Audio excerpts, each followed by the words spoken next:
slave until I died.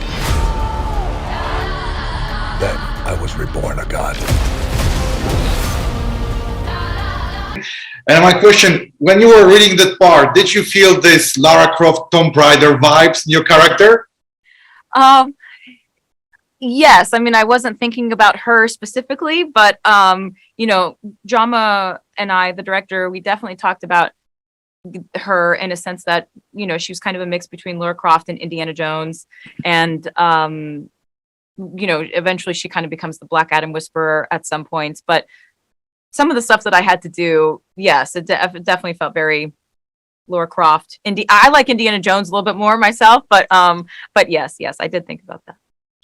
And I'm curious, were you, even the point in your life, a comic book fan, or this is something new for you, something exciting?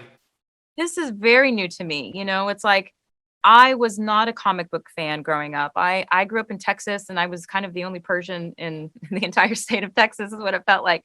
So for me, I couldn't relate to comics. You know, it's like a lot of my friends had them, and, you know, you could buy them at the store and the whole thing, but it's like I would flip through the pages and I just never saw myself in them. You know, it's like I had a unibrow. I wasn't that cool. You know, it's like my skin was a little darker than everybody's, and I couldn't see myself in them, so I couldn't relate.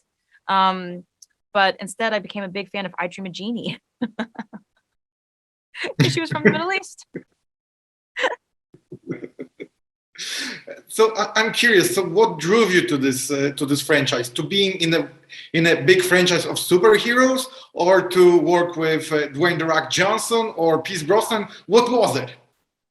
Well, yes, I got the audition, and I had no idea what it was I was auditioning for. They were very secretive of the material, and, you know, it didn't have a title, it didn't have anything.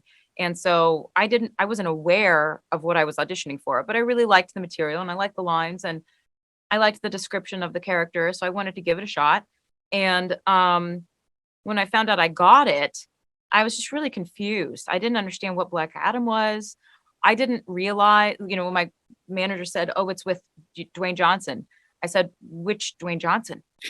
And they looked at me and they were like, "What do you mean, which Dwayne Johnson?" And I said, "Well, I know you're not talking about The Rock. Like, I know it's not him. So who is it? Is it another actor named Dwayne Johnson? You should change his name." And you know, so the whole thing for me, it was just a kind of a moment where my reality became better than my dreams, you know. So that's not lost upon me. And I don't know, I just feel like with every job too, it's like I love what I do so much, and I care so much that with every job I feel like I'm at the very beginning of my career. And I love the work and the preparation that comes with it, and I'll never take it for granted. And this movie also changed the definition of being a hero. And I'm curious, what for you is the sentence "being a hero"? I think being a hero is doing things that are selfless and for other people. You know, it's like you're there to serve a greater purpose that's possibly bigger than your own needs. You know, I've often said this because people ask me, they're like, "Oh, don't you wish you had any superpowers?" And I'm like, not really, because I do have a pretty cool superpower in the movie, and that's to be a mother. And I'm a single mother myself, and as a she, and it's, you know, the love of a mother, the passion of a mother. No superhero with any kind of unnatural ability can compete with the heart of a mother.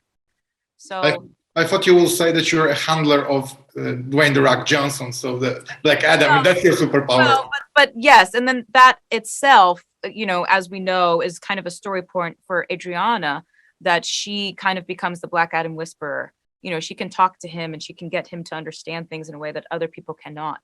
You know, so, you know, those two things, in my opinion, really give her kind of, you know, superpowers, even though she's completely human.